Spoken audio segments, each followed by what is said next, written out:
كل البنات عايزة تضخم، كل البنات عندها خفسة، كل البنات عايزة توصل لشكل يكون كويس في الهدوم ويكون شكلها أحسن حاجة. بتحاولي تزيدي وما انتش عارفة. كابتن عزو النهاردة هيخلصك من المشكلة دي. تابع معايا الفيديو ده عشان اقولك عن اكتر 5 اكلات ممكن تستخدميهم يوصلوكي لأحسن شكل وأحسن شيب ممكن توصلي. طيب يا بنات، اول حاجه هنتكلم عن 5 اكلات ممكن تستخدموهم. مش هنصنفهم، مش هنقول فطار وغدا وعشاء، مش هنقول الكلام ده، بس هنتكلم عموما اكتر 5 حاجات ممكن تستخدميهم في اكلك هيخلوكي توصلي للشيب اللي انت عايزاه. مناطق الانوثه عندك تكون بالشكل اللي انت نفسك فيه، وحتى لو انت بتتمرني او مش بتتمرني في البيت ايا كان هيفرقوا معاكي بشكل كبير جدا. اول حاجه هتكلم معاكم فيها وهي النشويات، اللي انتوا كتير منكم بيبعد عن النشويات. طيب، النشويات دي ايه هي النشويات؟ مثلا عندك البطاطس المسلوقه. البطاطس المسلوقه مهمه جدا لان البطاطس فيها سعرات حراريه عاليه جدا جدا جدا، هتكمل لك احتياجك من سعراتك الحراريه. تاني حاجه عندك مثلا الرز. ناس كتير وبنات كتير مش بتحب تاكل الرز، مش بتحب تاكل البطاطس المسلوقه، بيعتمدوا اكتر على العيش، والعيش يعتبر هو سكريات، مش هيديكي احتياجك من الكالوريز اللي جسمك يستفيد منه. فاول حاجه خلينا متفقين عليها النشويات: البطاطا والبطاطس والارز. هنجمع دول في زي حاجه مع بعضها كده، يبقى دول عباره عن زي وجبه، هم دول حاجه تستخدموهم في يومكم. تاني حاجة وهي الشوفان. الشوفان فيه نسبة بروتين عالية، فيه نسبة كربوهيدرات عالية، ومهم جدا جدا جدا جدا لو انتوا هدفكم ان انتوا تزيدوا في الوزن او هدفكم ان انتوا تضخموا. تالت حاجة المشروب السحري اللي انتوا ممكن تعملوه بقى يديكوا سعرات حرارية عالية جدا جدا جدا جدا. اول حاجة هتجيبي موزة. تاني حاجة هتجيبي 100 جرام او 50 جرام من الشوفان.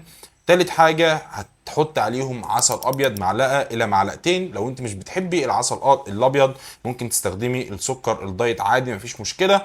تالت حاجة هتاخدي معاهم معلقة من السمسم المطحون. هتجيبي معلقة سمسم او معلقتين من السمسم وتطحنيهم تعمليهم بودر وتحطيهم مع الكلام ده وهتعمليهم مشروب، وهتحط عليهم يا اما لبن بودرة ومعاهم ميه لو انت مش بتحبي اللبن العادي، يا اما تحط لبن وتعمليهم مشروب بعد التمرين او في الفطار او قبل النوم.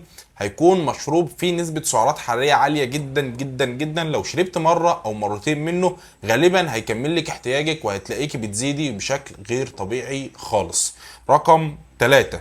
رقم 3 والمهم جدا جدا جدا في زيادة الوزن: الفول السوداني.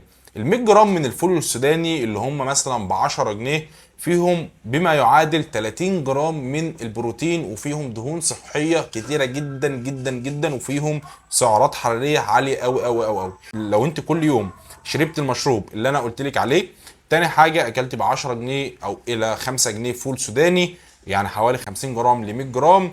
تالت حاجه دخلتي الكربوهيدرات: الرز، البطاطا، البطاطس، كل الكلام ده دخلتيه في وجباتك، هتزيدي زيادة غير طبيعية وهتلاقي نفسك كل يوم بتتطوري عن اليوم اللي قبله. وخامس حاجة واخيرا البروتينات. كل اللي احنا قلناه ده عبارة عن نشويات وبروتينات، ولكن برضو لازم نهتم بالبروتينات تكون وجبة أساسية مع كل وجباتنا. زي ايه من البروتينات؟ زي البيض المسلوق، بيضة كاملة عادي مفيش أي مشكلة، زي صدور الدجاج، زي السمك، زي التونة. كل الكلام ده لو دمجتيه مع الرز مع البطاطا مع البطاطس مع الوجبات اللي أنا قلتلك عليها، هتلاقي إنك أقل من وجبتين 3 بتدخلي احتياجك من السعرات الحرارية. ولازم تكوني فاهمة حاجة: انت بتزيدي ازاي.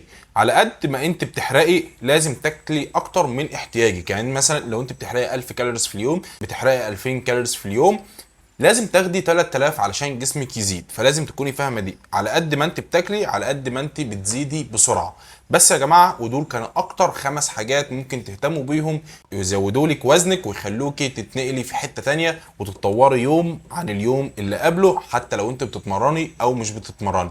والافضل طبعا انك تكوني بتتمرني علشان تزيدي بشيب حلو وتزيدي بشكل حلو. انا كابتن عزو، لو اي حاجه وقفت عليكي اكتبها لي في الكومنت وانا هعمل لك عليها فيديو على طول. ما تنسيش تشير الفيديو ده مع حد من صحابك وتعملي سبسكرايب في القناه، واستنوني كل يوم علشان بعمل لكم فيديو عن الحياه الصحيه والحياه العامه ازاي تعيشي حياه باحسن شكل، وازاي تكوني مهتمه بصحتك سواء في الجيم او سواء في البيت. سلام.